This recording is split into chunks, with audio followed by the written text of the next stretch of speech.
Tumekaa kwa ajili ya kujadili budget na mwelekeo wake kwa mwaka wa fedha ambao unakuja.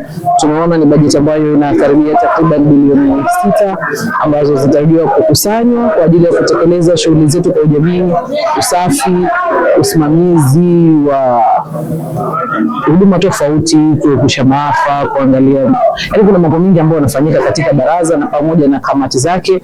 Mjadala ulikuwa mpana kutokana na kila mjumbe alikuwa anaangalia namna gani anaweza kusaidia kwa kata yake, kwa wada yake, na kwa yote haya sisi tunapokea kama watendaji kwamba ni kuhakikisha baraza letu linafika malengo yake na inatekeleza majukumu yake kwa ufanisi mkubwa. Mipango kiukweli, mipango iko mingi, ila niwaambie tu wananchi kwamba tuwe tayari kufuata sheria bila shuruti, kwa sababu ili tuweze kukusanya makusanyo, maanake wale watu wa leseni wanatakiwa walipe, wale watu wa vibali kabla ya kujenga kuna watu ambao wana changamoto tofauti, na tunaomba kuwajulisha kwamba mahakama, baraza la manispaa pia inategemewa kuanzisha hivi karibuni kwa kushirikiana na jaji kutoka mahakama kuu ambaye atakuwa anasimamia uvunjwaji wa sheria hizi.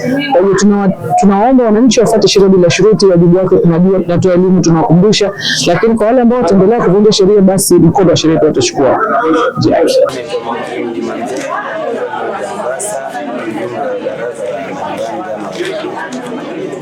Leo